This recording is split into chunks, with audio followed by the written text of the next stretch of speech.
जब आप ये वीडियो देखना शुरू करें तो अपने हाथ में आपकी जो टेक्स्ट बुक है उसको रखें। ये एक्सरसाइज 2C है। इसी के क्वेश्चंस हम आपके सामने यहाँ बोर्ड पर सॉल्व करते जाएंगे। पहला न्यूमेरिकल है, a body start from rest with uniform acceleration of 2 metre per second square. Find the distance covered by the body in 2 second. Body कहाँ से स्टार्ट कर रही है? बॉडी रेस्ट से स्टार्ट कर रही है। बॉडी कहाँ से स्टार्ट कर रही है बेटा? बॉडी रेस्ट से स्टार्ट कर रही है। तो जब कोई भी बॉडी रेस्ट से स्टार्ट करती हो तो आप u की वैल्यू 0 रखते हो। a की वैल्यू यहाँ पर आपको दी गई है 2 मीटर पर सेकेंड स्क्वायर। ठीक, a की value 2 metre per second square दी गई है और s हमको कैलकुलेट करना है। हमें क्या कैलकुलेट करना है? s। तो we have a formula s is equal to ut plus half of at square in this scenario. Now 0 into, बेटा time is also given there. हाँ, t is equal to 2 second. t is equal to 2 second. Put the value of all the knowns in the equation and you will get the answer. 2 into 2, 0 to 2, 1 by 2 into 2, 2 into 2. 2 to the 4, that is the answer, 4 meter. First answer is 4 meter. Now come to the question number 2.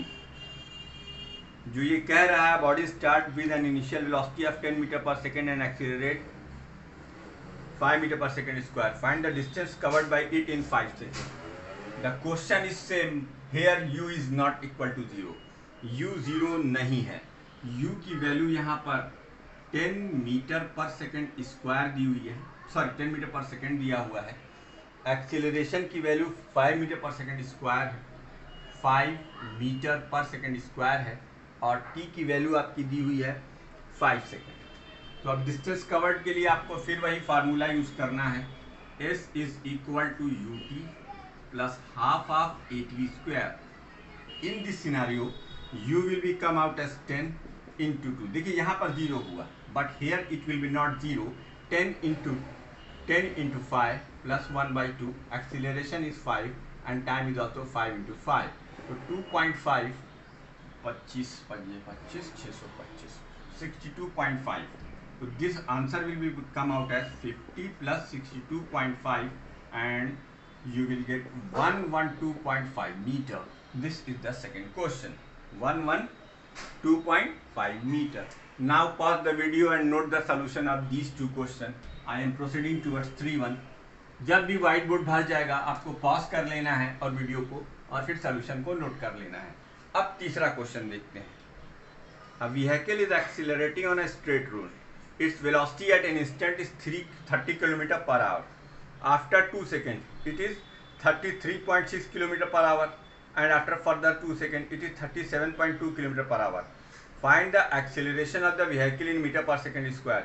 If the acceleration is uniform, listen. अगर acceleration uniform होगा तो दोनों cases से a की value same आएगी। अगर दोनों cases से a की वैल्यू सेम आ जाती है तो आप कहेंगे एक्सीलरेशन यूनिफॉर्म है। और उस यूनिफॉर्म एक्सीलरेशन को निकालने के लिए आपको कोई भी दो वो रख लेना है। बेटा अगर आपको दिक्कत है तो आप ऐसे कर लें, जैसे in first case u is equal to 30 kilometre per hour. This will be come out as 30 by 5 by 18 metre per second and v की वैल्यू है यहाँ पर 33.6 kilometre per hour. 33.6 kilometre per hour. You need not to worry, I will tell you another way of solve the question, metre per second. Now we know that, अब एक formula है हमारे पास, we know that. क्या no करते हैं हम? v is equal to u plus at. In this case, you have to find out the value of a. This is v minus u upon t. What is the value of v? This is the value of v. 33.6 into 5 by 18 minus 30 into 5 by 18 whole divided by time taken. कितने second में ये हो रहा है? ये velocity यहाँ से यहाँ कितने सेकंड में जा रही है? 2 सेकंड में। बच्चों 5 by 18 आपको दोनों तरफ दिख रहा है, बिना कुछ सोचे समझे कॉमन ले लीजिए। 5 by 18 कॉमन आ जाएगा।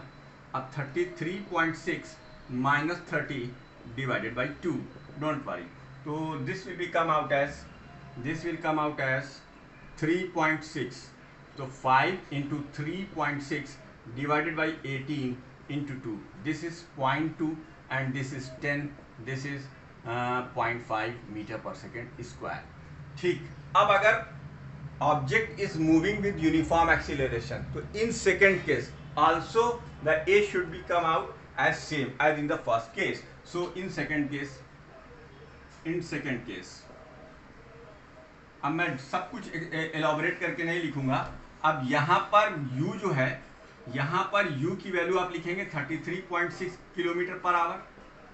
ठीक, इसे आप कन्वर्ट कर लेंगे और V की वैल्यू आप लिखेंगे 37.2 kilometre per hour. 37.2 kilometre per hour. Now A is equal to, अब वही करना है, 5/18 37.2 माइनस 33.6 डिवाइडेड बाई 2. बच्चों आप जानते हैं इसका आंसर क्या आएगा, फिर से 3.6 आएगा. तो 5/18 इंटू 3.6 डिवाइडेड बाई 2. तो 8.2 जार 10 जार और ये 0.5 मीटर पर सेकेंड स्क्वायर. तो from both the cases you may observe that the value of acceleration is same. Sorry, ये दिख नहीं रहा, आपको दिखा देता हूँ. Value of acceleration is same. Value of acceleration is same. So you can say that the body is moving with constant acceleration. Body is moving with constant acceleration in both the interval. तो ये आपका answer होगा yes. तो note down कीजिए. अब मैं आगे से ध्यान रखूँगा कि आपको यहाँ इतना नीचे ना ले जाना पड़े आपके सवाल को. ठीक है, एक वो लाइन खींच लेता हूं, इसी लाइन के अंदर ही क्वेश्चन करना है. ठीक, अब ठीक है, अब इस लाइन के अंदर ही क्वेश्चन करेंगे, बाहर क्वेश्चन नहीं करेंगे. तो 3 सवाल आपके हो गए. You already solve the 3 questions. Video को पॉज करना है और पॉज करके आपको नोट कर लेना है. तो 4th क्वेश्चन की अगर आप बात करें तो अब a body initially at rest start moving with the constant acceleration of 2 meter per second square. Calculate the velocity acquired. फिर चौथे क्वेश्चन में भी वही है, u की वैल्यू 0 रखिए, u की वैल्यू 0 रखिए, एक्सीलरेशन की value 2 metre per second square रखिए. ठीक, और डिस्टेंस ट्रैवल निकालना है, t की वैल्यू 5 सेकेंड दी हुई है. तो पहला case, first case, v is equal to u plus at. It implied that v is equal to 0 plus 2 into 5, that is 10 meter per second. Second case में s की value ut plus half at square. s की value क्या है? It implied that s is equal to u की value है 0 into 5 plus 1/2 into ए की value है 2 और टी की वैल्यू 5 इंटू 5. 2 से 2 कैंसिल. ये कितना आ गया बेटा? ये आ गया 25 metre. This is the solution of question number 4. Now come to the question number 5. अब क्वेश्चन नंबर 5 देखिए. A bullet initially moving with velocity of 20 metre per second strikes a target and comes to rest after penetrating a distance of 10 centimeter in the target. Calculate the retardation caused by the target. बेटा इसमें initial velocity जो है वो दी हुई है 20 metre per second. चूंकि bullet penetrate करके rest पर आ जाएगी तो v की वैल्यू आपने 0 लेनी है. ठीक, अच्छा, डिस्टेंस कितनी ट्रैवल कर रही है? 10 सेंटीमीटर. बच्चों ये है 0.1 मीटर. 0.1 मीटर. अब हम जानते हैं, वी नो दैट आपको पता है ना, मैंने बताया था कि जब वेलोसिटी डिस्प्लेसमेंट के साथ वेरी करे तब हमें ये फार्मूला यूज करना है. Third equation of motion, v square equal to u square plus twice as. हमको ये निकालना है. तो v की इट इम्प्लाइड दैट v की वैल्यू 0 का स्क्वायर, u का मतलब 20 का square plus 2 into a into 0.1. तो ये हो गया 2a into 0.1 is equal to 400 minus के साथ. तो a की वैल्यू हो गई माइनस 400 अपॉन 2 इंटू 0.1 20. ये हो गया minus 200 metre per second square. Minus 200 metre per second square. इसमें मिस प्रिंट है बेटा आंसर. इसमें आंसर मिस प्रिंट है. एक मिनट में चेक कर लूँ। 2AS 20 क्यों आया? नहीं, मेरी गलती है, सॉरी, यहाँ 2 रहेगा ना, 2A, I am sorry, this is 2000 metre per second square. तो ये हुए आपके 5 कंसेक्यूटिव क्वेश्चंस। ठीक, वीडियो को पॉज कर इसको भी नोट कीजिए।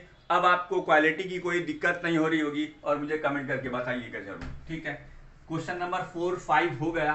क्वेश्चन नंबर 6 देखो कितना आसान है, वही 3 इक्वेशंस ऑफ मोशन को डिफरेंट सिचुएशन में अप्लाई करना है। You have to apply the equations of motion in different situations.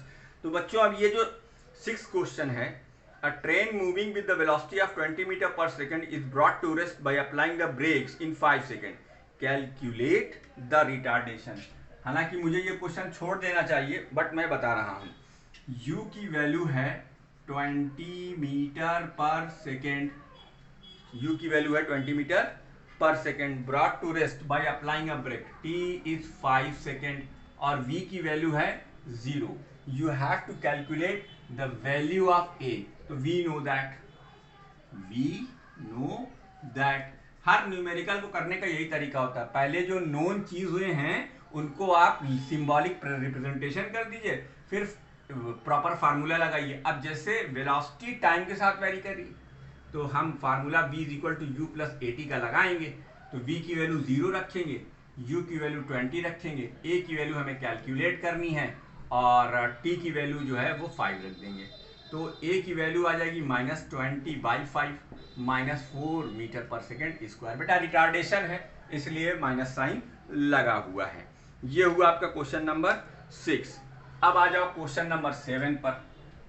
Question number 7 देखो, a train travels with a speed of 60 km/h from station A to station B and then come back with a speed of 80 km/h from station B to station A. Find the average speed and the average velocity of the train. ऐसा एक question मैंने आपको 2A में बताया था, ये इसलिए मैं आपके लिए छोड़ रहा हूँ, लेकिन अगर आप नहीं चाहते कि मैं छोड़ूं तो चलिए मैं ये भी बता देता हूँ। ये देखिए साहब, A से B जाता है, जाते टाइम इसकी वेलोसिटी कितनी दी हुई है? 60 किलोमीटर पर आवर। ट्रेन की डिस्टेंस कितनी है? स्टेशन की डिस्टेंस नहीं दिया हुआ है। अच्छा ठीक है, कोई बात नहीं। जब ये वापस आता है तो इसकी स्पीड हो जाती है 80 किलोमीटर पर आवर। बच्चों चूंकि डिस्टेंस दोनों केसेस में सेम होगी, लेकिन आपको मालूम है एवरेज स्पीड के लिए आपको total distance travelled upon total time taken चाहिए। तो time taken to travel from A to B, अगर A to B का टाइम चाहिए तो T1 की वैल्यू, स्पीड कितनी है, डिस्टेंस कितनी है x और स्पीड कितनी है 60 kilometre per hour. Similarly time taken to travel from B to A, T2 की वैल्यू x/80, ये दूसरा टाइम हो गया। ये कौन से फार्मूले से निकाला है बेटा? डिस्टेंस अपॉन स्पीड या वेलोसिटी, डिस्टेंस अपॉन स्पीड। ठीक, अब दोनों टाइम निकाला है तो एवरेज स्पीड क्या हो जाएगी? एवरेज